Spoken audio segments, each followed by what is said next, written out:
नमस्कार, आप सभी का स्वागत है। मैं हूं जयराज सिंह चौहान। मस्जिद, मंदिर, स्कूल और 4365 घर सब होंगे खाली। हल्द्वानी में शाहीन बाग जैसा विरोध क्यों? उत्तराखंड के हल्द्वानी में रेलवे की जमीन पर बसे कॉलोनी को हटाने का आदेश हुआ है। इस आदेश के कारण करीब 50,000 लोग बेघर हो जाएंगे।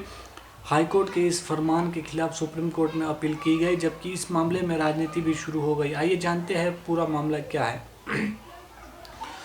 4,365 घर, 8 से 10 मस्जिदें, 2 मंदिर, 2 सरकारी इंटर कॉलेज और करीब आधा दर्जन प्राइवेट स्कूल, इन्हें खाली करने का आदेश हो चुका है। यह आदेश दिया है उत्तराखंड हाईकोर्ट ने। दरअसल उत्तराखंड के हल्द्वानी में रेलवे की जमीन पर बसे कॉलोनी को हटाने का आदेश हुआ है। इस आदेश के कारण करीब 50,000 लोग बेघर हो जाएंगे। हाईकोर्ट के इस फरमान के खिलाफ सुप्रीम कोर्ट में अपील की गई, जबकि इस मामले में राजनीति भी शुरू हुई है। हाईकोर्ट के आदेश के बाद हल्द्वानी का बनभूलपुरा इलाका इन दिनों दूसरा शाहीन बाग बन गया है। अपने सिर पर से छत छीन जाने फरमान के बाद हजारों की संख्या में महिला और पुरुष सड़क पर है। इसमें बड़ी आबादी अल्पसंख्यकों की है। शाहीन बाग की तरह महिलाएं और बच्चे शांतिपूर्ण तरीके से प्रदर्शन कर रहे हैं और पूछ रहे हैं कि हमारे साथ ही क्यों।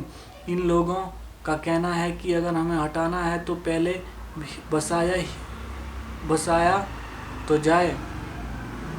उत्तराखंड के हल्द्वानी में एक इलाका है बलवलपुर। करीब 50,000 की आबादी वाले बलवलपुर में इंदिरा नगर और गफूर बस्ती का इलाका आता है। करीब 29 एकड़ जमीन पर बसे इस इलाके पर रेलवे ने अपना दावा किया है।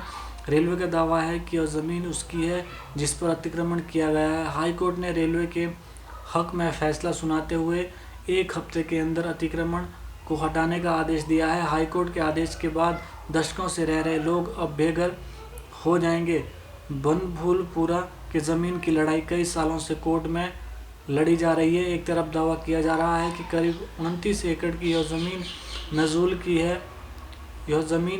की है, लेकिन रेलवे का कहना है कि यह जमीन उनकी है। नजूल भूमि पर अवैध कब्जाधारियों को फ्री होल्ड लीज अधिकार देने के लिए उत्तराखंड सरकार 2021 में नजूल नीति लाई थी, लेकिन इसका फायदा बनभूलपुरा के लोगों को इसलिए नहीं मिला क्योंकि मामला कोर्ट में चला गया था। बनभूलपुर इलाके में बड़ी संख्या में अल्पसंख्यक आबादी रहती है। इसका भी कहना है कि ज़मीन उनकी नहीं सरकारी है, लेकिन राज्य सरकार की रेलवे की। बेघर होने की कगार पर खड़े लोगों का कहना है कि उत्तराखंड सरकार ने नजूल नीति बनाई थी, जिसमें नजूल की ज़मीन को फ्री होल्ड किया जा सकता है। ऐसे में यह कॉलोनी वैध हो सकती है। हालांकि बलवनपुरा का मामला कोर्ट में था, इसलिए यहाँ पर राज्य सरकार की नजूल नीति लागू नहीं हो पाई। हल्द्वानी रेलवे स्टेशन के पास स्थित बनभूलपुरा इलाके में अतिक्रमण के खिलाफ रविशंकर जोशी द्वारा दायर जनहित याचिका पर उत्तराखंड हाईकोर्ट का फैसला आया है। इस फैसले में हाईकोर्ट ने रेलवे को आदेश दिया कि रेलवे की ज़मीन पर कब्जाधारियों को 1 सप्ताह का नोटिस देकर अतिक्रमण हटाओ, जिला प्रशासन के साथ समन्वय में काम करें और यदि आवश्यक हो तो किसी अन्य अर्धसैनिक बलों की मदद लें। हाईकोर्ट ने अपने आदेशों में कहा कि 1 सप्ताह के नोटिस के बावजूद भूमि खाली नहीं करने वाले अतिक्रमण से लागत वसूल की जाएगी। रेलवे को किसी भी रेलवे अधिकारी के खिलाफ कार्रवाई कर सकता है जो हाईकोर्ट के आदेश का पालन नहीं करता है। साथ ही रेलवे को अतिक्रमणकारियों से वापस ली गई संपत्ति पर फेंसिंग लगाने का आदेश दिया गया है। हाईकोर्ट का आदेश मिलते ही रेलवे और जिला प्रशासन ने अतिक्रमण हटाने की कवायद शुरू कर दी।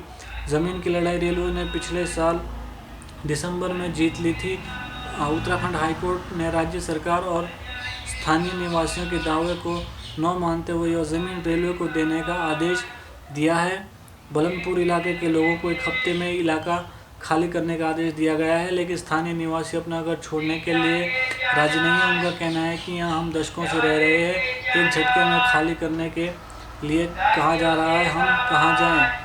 कुछ स्थानीय लोगों का कहना है कि हम इलाका छोड़कर नहीं जाएंगे, बुलडोज़र आएगा तो भी हम अपने घर में ही रहेंगे। लोगों ने फिर दावा किया कि यह ज़मीन सरकार की है, लेकिन रेलवे की नहीं है। उन्हें उम्मीद है कि सुप्रीम कोर्ट से राहत मिल जाएगी। इस मामले में राजनीति भी शुरू हो गई है। कांग्रेस से लेकर समाजवादी पार्टी, सपा और बहुजन समाज पार्टी राज्य सरकार पर मामले में सही से पैरवी न करने का आरोप लगाया है। हाईकोर्ट के आदेश के बाद कांग्रेस नेता और पूर्व मुख्यमंत्री हरीश रावत मौन व्रत रखकर विरोध प्रदर्शन कर रहे हैं। उत्तराखंड कांग्रेस बीजेपी सरकार पर हमलावर है। इसके अलावा समाजवादी पार्टी ने दर्जनों नेताओं का प्रतिनिधिमंडल मौके पर भेजा है।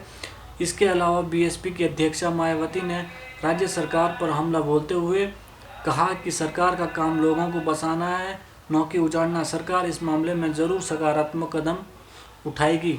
जय हिंद।